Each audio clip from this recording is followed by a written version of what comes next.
You're listening to the Author Stories Podcast, bringing you the story behind the stories and the storytellers. Margaret White, Terry Brooks, Sheena Kamal, Matthew Quick, JT Ellison, Walt D. Williams, Brad Thor, Corey, Dr. O, Brandon Sanderson, Robin Mom, Ernest Klein, Jim Butcher, Sherwin Harris. Visit hankgarner.com for archives of all the shows. Today's guest is... Well, thanks for joining me again for the Author Stories Podcast, where I bring you the story behind the stories and the storytellers. Today, I'm really excited to have Kimmery Martin back on the show with me. She was here a couple of years ago, and we were talking about her book, The Queen of Hearts. What an amazing story that was. Today, she has a brand new book, and today is release day when you're hearing this for that book. It's called Doctors and Friends, and this is a doozy of a book, guys. You're going to love this, and it's extremely timely, and you'll see what I'm talking about here in a minute. Welcome back to the show, Kimmery. Thank you, Hank. I am so excited. I am excited to have you. So Kimmery, when last we spoke, we talked all about the Queen of Hearts and how you got started as a writer. And you had an amazing book launch for that book, and really made some new fans and really found an interesting place in the publishing landscape for you and the types of stories you tell. And then after that book, the world kind of went haywire. And how has this last almost 2 years been going for you? And how have you guys navigated through this pandemic and all the stuff that went with it?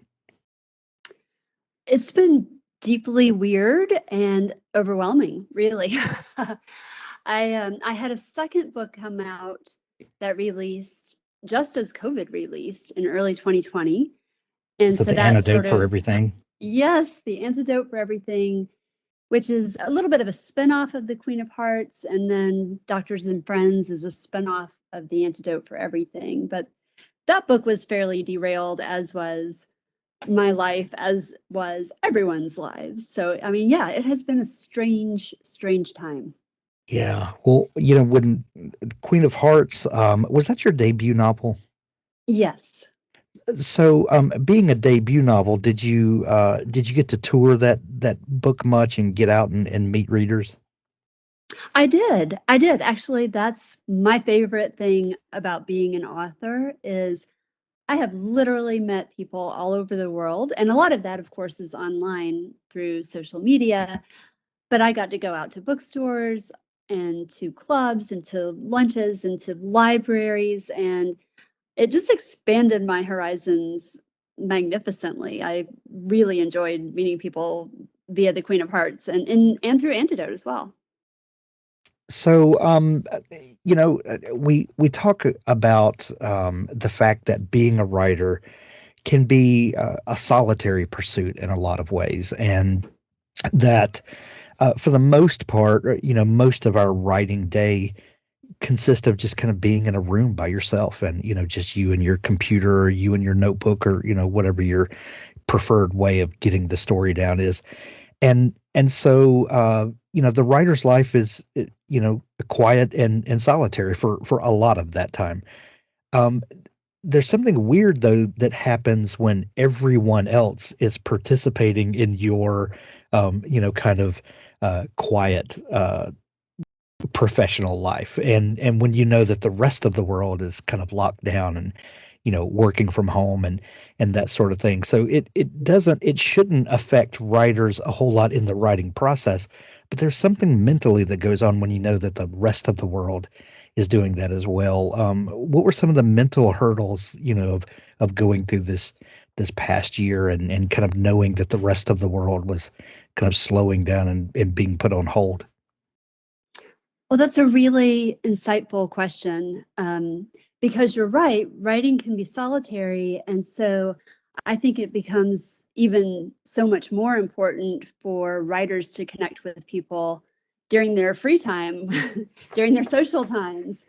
And you're not getting that in a day-to-day job with writing as you are if you work at a company or in my previous job where I was an emergency medicine doctor, and that is all interaction, that is all sound and fury and alarms and crashing and bodies and people and running, and it's very hands-on.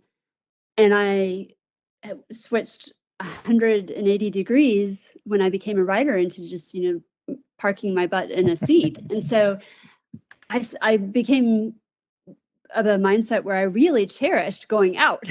Right. I really loved seeing my friends. I loved doing things with former colleagues and as a volunteer and at church and at, all the social interactions with my kids and their parents and sports. And, all of a sudden, all of that vanished just as it did for everyone.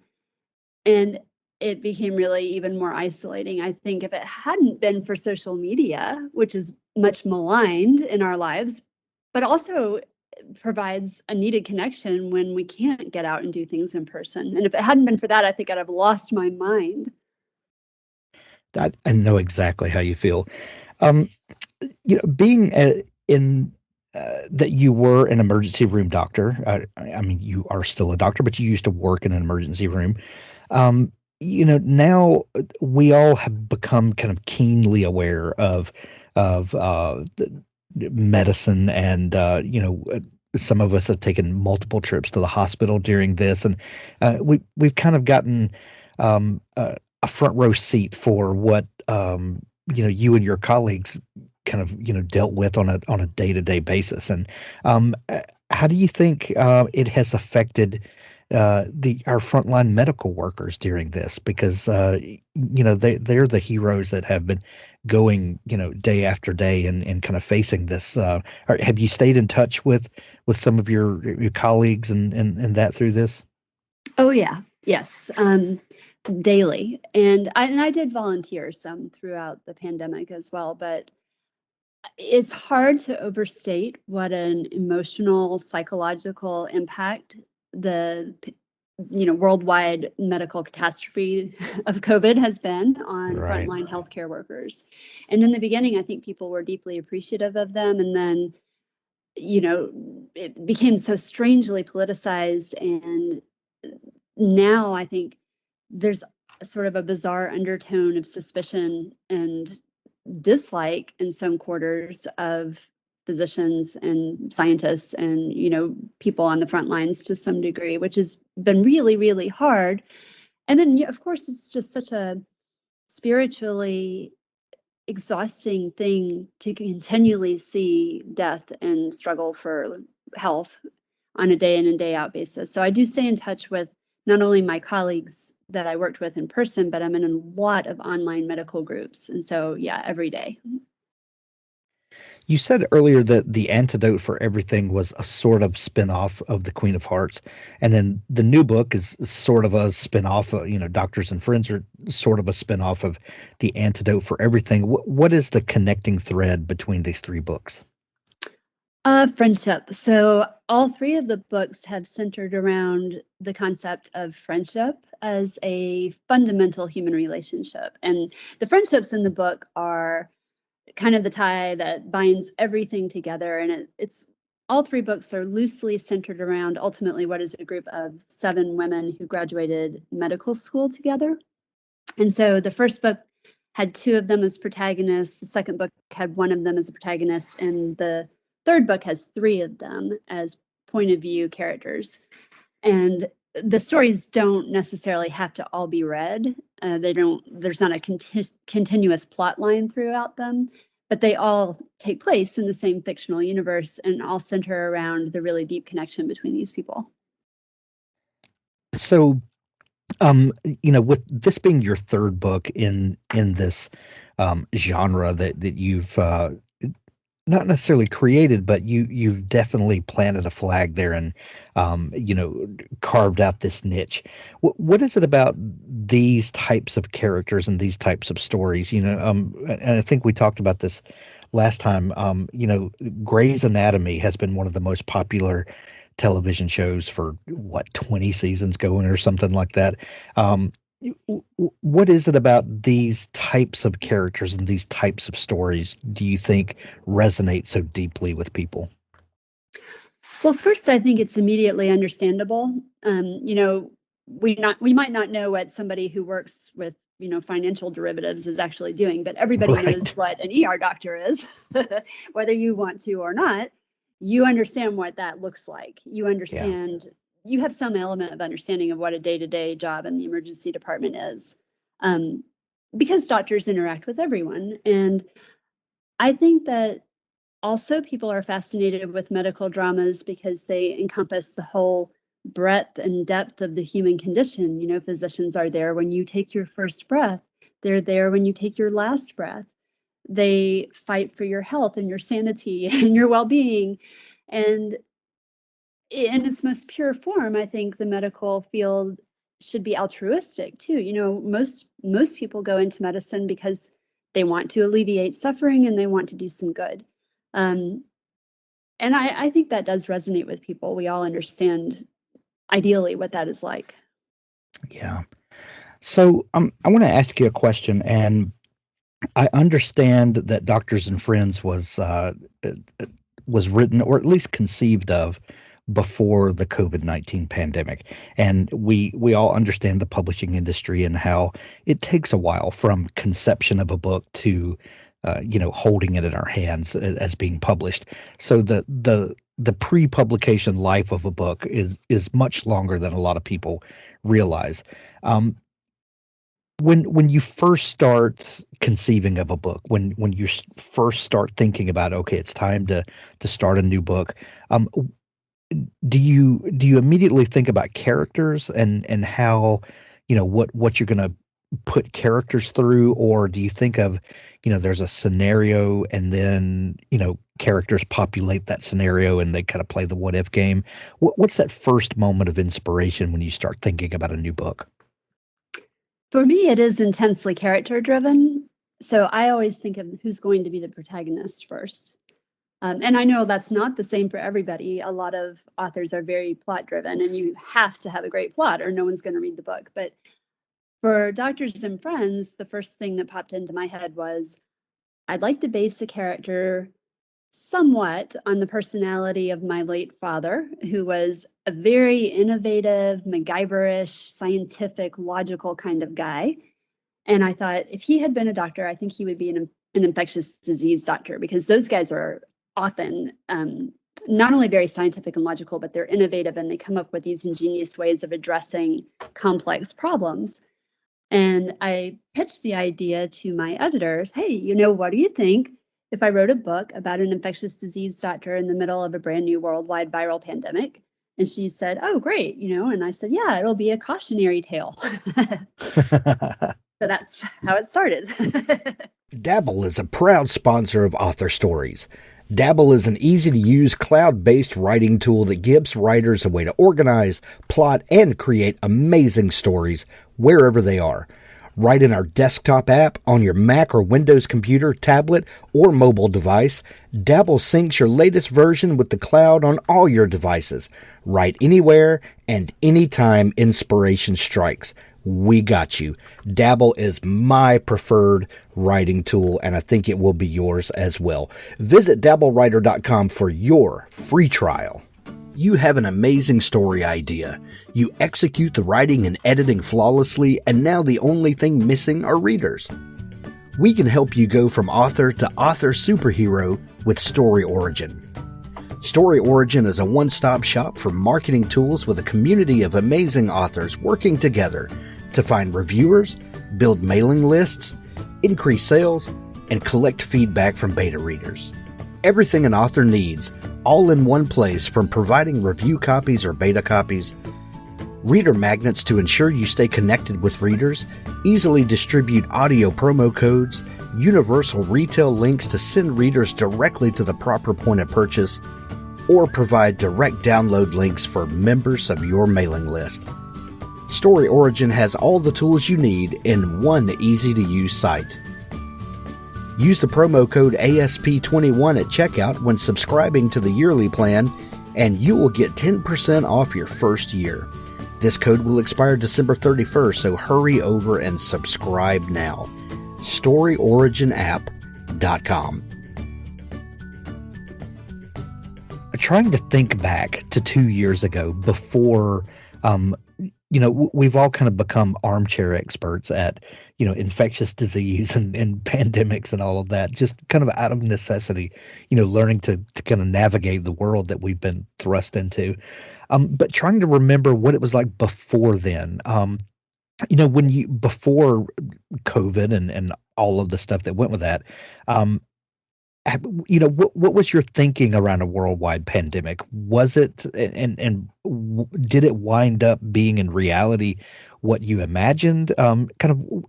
How, I guess what I'm asking is, now that we've lived through the reality of it, was what you dreamed of similar? Yes and no. That's such a great question. I actually have a chapter in the book called Every Armchair Virologist in America. Because like you say, we've all experienced a pandemic. We're all far more aware of virology and epidemiology than we were before the pandemic. And that pretty much goes for everybody, even virologists and epidemiologists. We've all learned a lot. Oh, yeah. So I saw a viral pandemic as inevitable in our future because it has been ubiquitous in our past.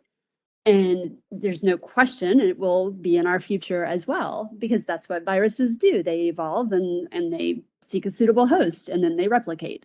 And that happens over and over and over again. So I knew a pandemic would happen. I certainly did not expect a pandemic to happen right after I wrote about one. And I also got sick during the pandemic.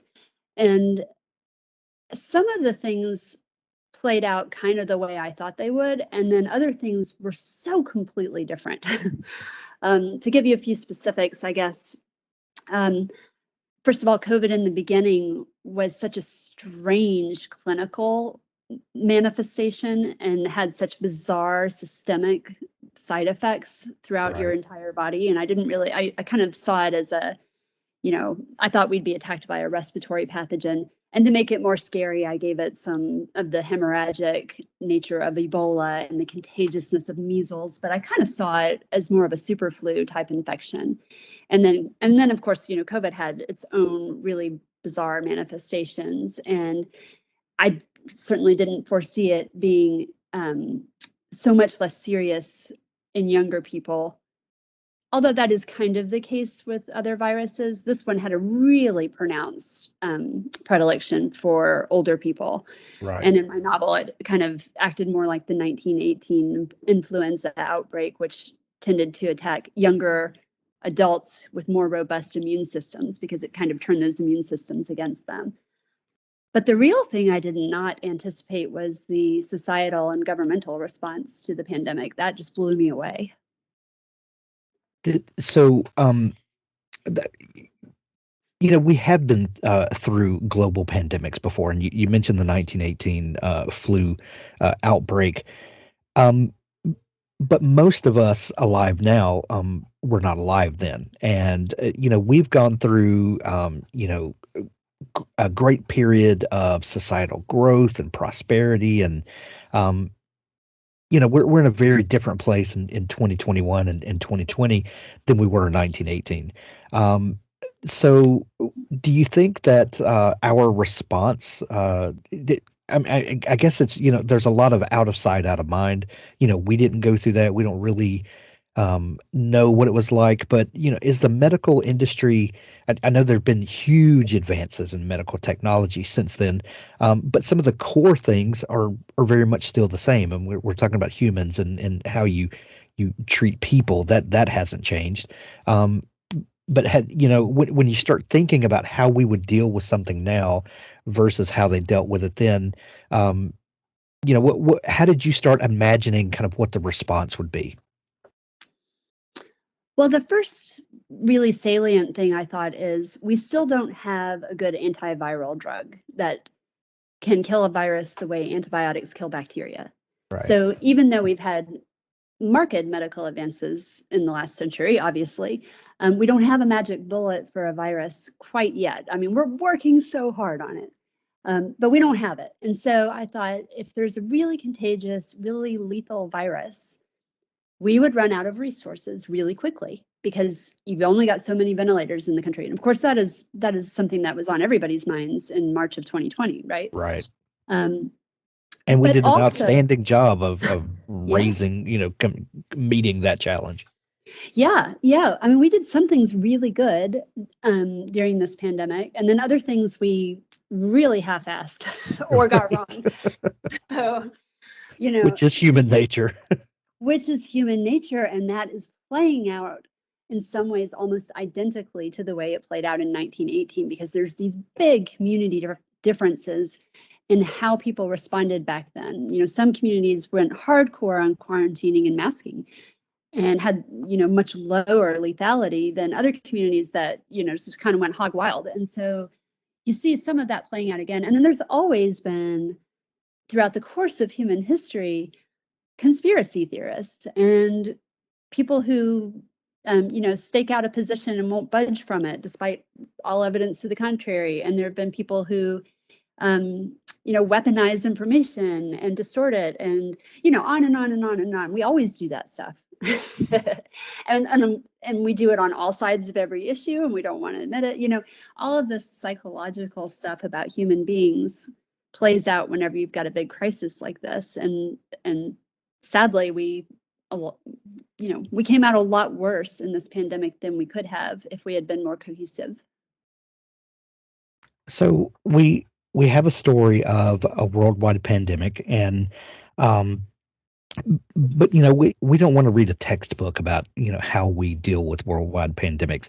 The great thing about fiction, especially, is that we get to inhabit characters that we care about, and we care what happens to them, and we care about the decisions that they make and the relationships that they form and all that.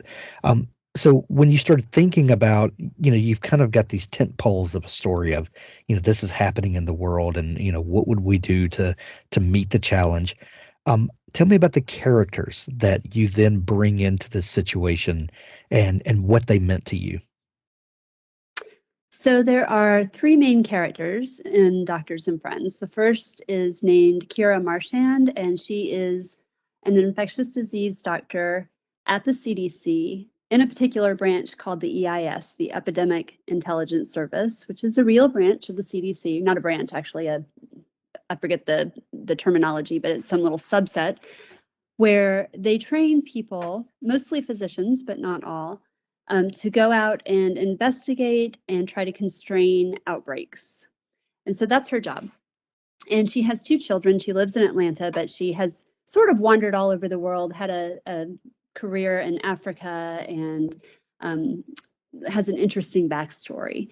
And her main dilemma in the book occurs when both of her children become deathly ill with this new virus, kind of towards the end of the pandemic. And she just happens to have access to one dose of an experimental antiviral medication, and she has to select which child will receive it. And I know that sounds really implausible, but I actually based that kind of on two real life stories, and I can tell you about that in a minute if you want. Sure. And then the second main character's name is Compton. She's an ER doctor in New York City, and she's my favorite because I understand her the most. She's a little bit prickly and she's a little bit snarky, but she cares very deeply about her patients and about her people, and she goes through a pretty profound personal tragedy in the book. And then finally, the last character, who is a point of view character, is an OB-GYN in San Diego. Her name's Hannah. Ironically, even though she's the most motherly of the group and kind of the one that holds them all together, she has been dealing with infertility for years, even though also she delivers babies every day of her life. And so those are the main characters, and I had a really good time fleshing them out. I consulted a lot of other doctors, I would say more than 40, especially in the field of infectious disease, which is not my area. So I was doing all this crowdsourcing and meeting all these brainiacs and hardcore nerds. And then, COVID happened and those people kind of got busy. So tell us about that story. You said that there was this decision point was based on a real life happening. Well, I was doing a lot of reading in the summer of 2019 to research for the book. And one of the nonfiction books I read was by Richard Preston, and it was called Crisis in the Red Zone. It was about the Ebola outbreak in 2014. And you're probably kind of familiar with this story because it was a big news account around this time. There was an aid camp in Sierra Leone run by Samaritan's Purse, and two of the medical people there contracted Ebola, a doctor and another medical worker. And coincidentally, the medical director of the camp just happened to have access to this completely experimental drug called ZMapp. I think there were like 6 doses maybe in the entire world, and they had never been given to a human being. And one of them just turns up in the camp. And if you want to know how that happened, you're going to have to read that book because it's a really interesting story with a lot of profound ethical dilemmas in it. So he has to decide, the medical doctor in this camp has to decide which of his 2 dying colleagues is going to get this one drug. And so I read that and I thought, oh my gosh, what if those 2 people were his own children? Because I am a psychopath. No, I am a writer. And what writers do is we create the worst ethical dilemma for our characters as we possibly can, right? Oh, sure. So I thought, well, that would be pretty much the most, horrifying choice that anyone could ever have to make. And so my publisher was going to pitch the novel originally as sort of the Hot Zone meets Sophie's Choice. And we edged away from that a little bit, once we realized we were in a pandemic and we had to sort of regroup and rebrand. But that was our original pitch.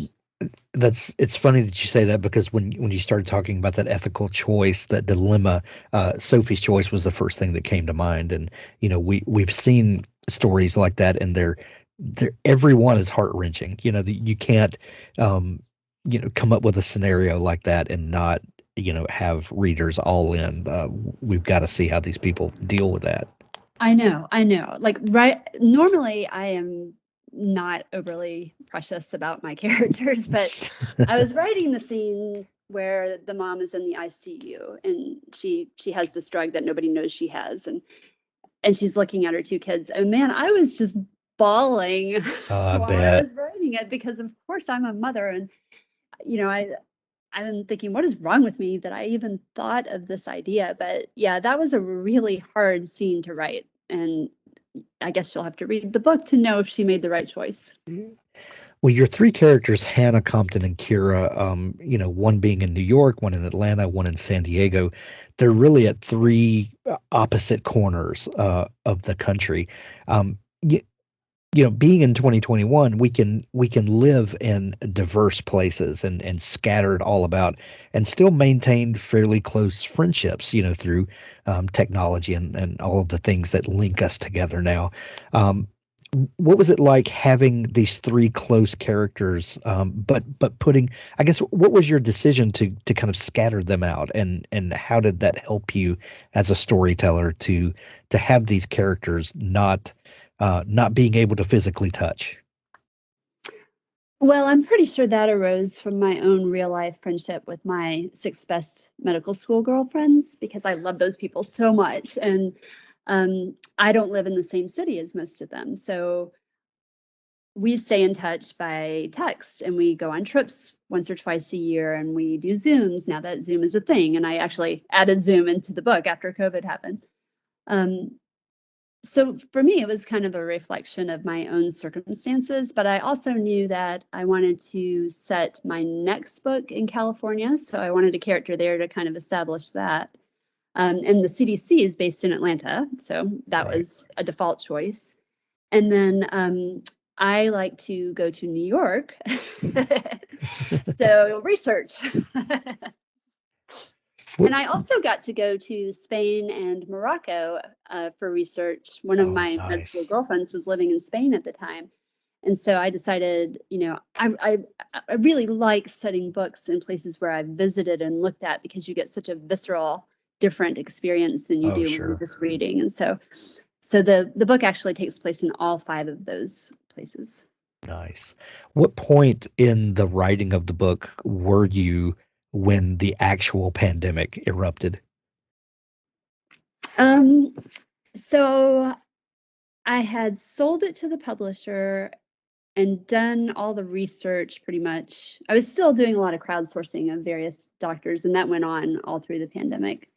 And I had written, I don't remember the exact amount, but I would say there was a pretty finished rough first draft in late January, early February 2020. So I'd written it by then. It did wind up changing quite a bit because my first drafts suck beyond all measure, even if there's not a pandemic. Oh, wow. But yeah, I mean, it was a completely established timeline and fleshed out story at that point. So are you one of those writers that, the real magic happens in editing? You get the bones of a story down, and then that's when kind of the creative juices really start flowing. Yeah, because I'm not a good outliner. I just don't have the ability to think a story all the way through until I've written a lot of it. And that is a method that leads to an immense amount of revision. And that is not efficient. And I wish I didn't do it that way, but that's all I've been able to do so far. So Kimree, what are you working on now? We're hopefully getting closer to the end of this pandemic, and the world is opening back up and things are beginning to get back to normal. Where does your attention turn now? Well, at this exact moment, my attention is wholly focused on you, Hank, but I am getting ready to go on a book tour. So I'll be gone for about 3 weeks.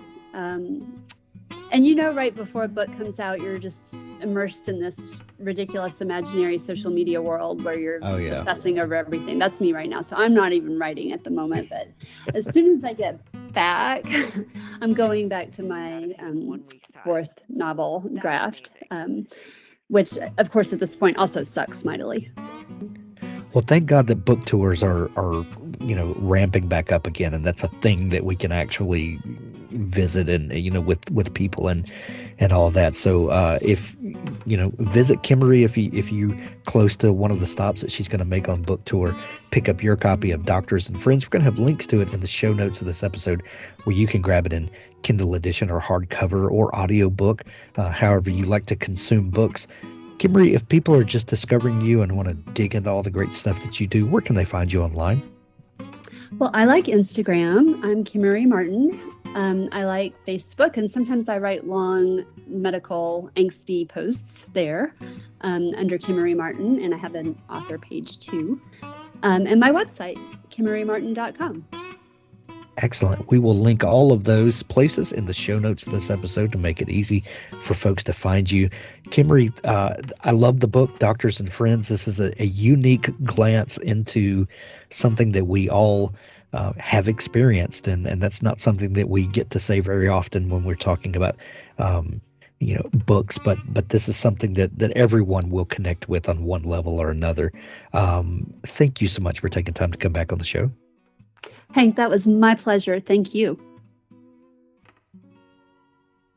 Now stay tuned for an audiobook excerpt from Richard Gleaves' The Jason Crane series. Natalie? It's Artie. Listen, I'm going to be late for dinner. I ran out of gas on... He climbed out of the car and peered at the sign. On Sleepy Hollow Road? There's nothing but trees, and I have to find a gas station. Save me a drumstick. He hung up his cell and stuck it in his pocket, zipping his jacket. He was going to have to walk and pray somebody picked him up. A sliver of crescent moon hung above, surrounded by clouds, like a grinning drunk asleep in a puddle. Artie walked, using his tablet as a flashlight, eyes on the gravel ahead. He crossed over a dark ravine. The trunks and overhanging branches were matted thick with wild grapevines and threw a cavernous gloom over the road. A figure stood at a crossroads ahead. It looked pale and wan and Blue. A woman? He had an impression of fragility and age, and thought of his warty old landlady. But his landlady would not be standing at a crossroads in the dark. "Excuse me?" Artie said, surprised by the fear in his own voice. "Do you know where I can find a gas station? I'm empty." "Then let me fill you," the figure whispered. It rushed at him. It entered him. He dropped the tablet, fell to his knees, and lost his body to another driver. When Artie woke again, he was dangling in midair. The woods were pitch black. The only lights were fireflies. Fireflies everywhere, like dancing stars. He struggled and cried out, his yellow sneakers trying to find the ground. "Shh," said a voice. "It will all be over soon." Panic rose. He felt invisible hands on his legs, on his arms, invisible fingers around his neck, reaching up the back of his shirt. He heard the sound of water running below, high and agitated, as if through a stony brook. The crescent moon swung out of the sky, falling into the water. Blood rushed into his cheeks. He realized he had been flipped upside down. He yelled and groped, flecking his own face with spit, helpless to drive away whatever was attacking him. He felt a sharp pain between his shoulder blades, and air flew out of his lungs.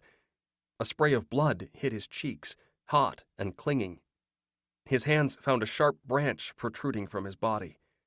It had speared him through his back and out through his chest. He tried to say help, but had no air to form the word. Blood poured up his body. No, it poured down. It only felt as if it were rising, climbing his neck, covering his face, gathering in his scalp. He reached for the ribbon of blood that fell from his crown into the trickle of moonlight below. The ribbon slipped through his fingers. It thinned, choked, became a tiny rivulet. His tanks were empty. Not even fumes. His engine began to sputter. The flow became a drip. A maddening drip like the drip, drip, drip of his kitchen faucet. The drip his landlady hadn't fixed. The drip that kept him up at night. This drip would not be keeping him up. He would sleep very well this night. Very well indeed. The fireflies slipped into shadow. A figure appeared, blue as gaslight, bony and toothless. A crone from a fairy tale. "Thank you, my friends," she whispered. "I am thankful for this good harvest." She neared, scrutinized him with manic intensity, and turned away, muttering to herself in a sing-song rhythm as she, too, vanished into the trees. "A man may toil from sun to sun, but a woman's work is never done."